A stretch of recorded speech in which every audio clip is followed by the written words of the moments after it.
आप सभी का स्वागत है हमारे वास्तविकता संग्रह के दैनिक अध्ययनिका में, जिनके लेखक हैं reverend doctor pastor Chris Oyakhilome, DSc DSc DD। आज है 2 मार्च 2026। आज के संदेश का शीर्षक है आप में वचन की कार्यशीलता। कोलोसियों के पत्र अध्याय 1 वाक्य 27 कहता है, जिन पर परमेश्वर ने प्रकट करना चाहा कि उन्हें ज्ञात हो कि अन्य जातियों में उस भेद की महिमा का मूल्य क्या है, और वह यह है कि मसीह जो महिमा की आशा है तुम में रहता है। सच्ची मसीहियत आप में वचन का बाहरी कार्य है। जब आप बोलते हैं तो वह वचन होता है, जब आप कार्य करते हैं तो वह वचन होता है। मसीही मूलतः वचन की अभिव्यक्ति या प्रतिरूप है। ऐसा है कि आपके हर कदम और आपके सभी कार्य परमेश्वर के वचन की कार्यशीलता होते हैं। जब यीशु पृथ्वी पर चले तो वे यही थे, वे वचन का प्रकटीकरण थे। यूहन्ना के सुसमाचार अध्याय 1 वाक्य 14। और वचन देहधारी हुआ और हमारे बीच वास किया। यूहन्ना 1 वाक्य 14। वे परमेश्वर का प्रकटीकरण थे, उनके व्यक्तित्व की प्रत्यक्ष छवि।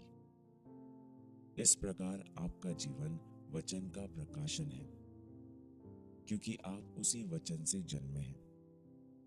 नाशमान नहीं, वह अविनाशी बीज से, अर्थात परमेश्वर के जीवते और सदा ठहरने वाले वचन के द्वारा नया जन्म पाया है।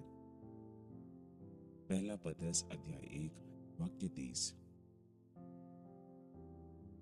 दूसरा कोरिन्थियों के पत्र अध्याय 3 वाक्य 2 से 3 कहता है कि आपको मसीह की पत्री के रूप में प्रकट रूप से घोषित किया गया है।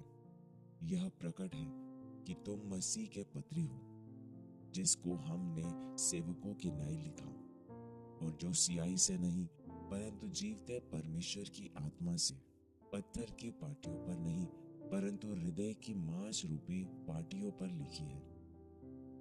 मसीह की पत्री मसीह का वचन है।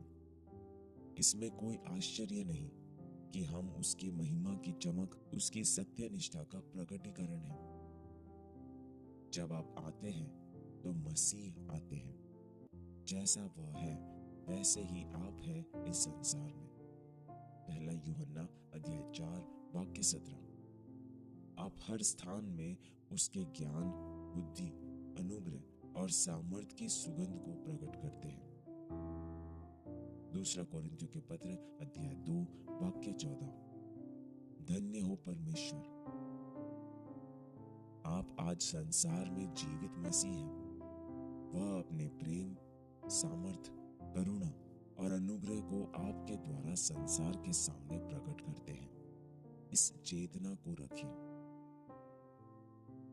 हम प्रार्थना करें। प्यारे पिता,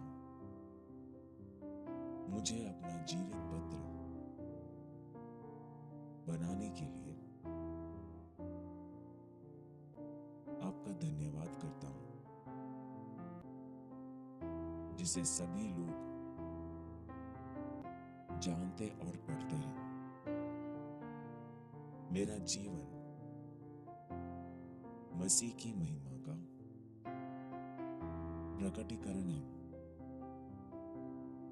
दैवीय जीवन मेरे माध्यम से प्रकट होता है, और मैं सुसमाचार के माध्यम से दूसरों को इस जीवन में लाता हूं। आपका ज्ञान, अनुग्रह, शक्ति, बुद्धि और सत्यनिष्ठा मुझ में और मेरे द्वारा प्रकट होती है। यीशु के नाम में, आमीन।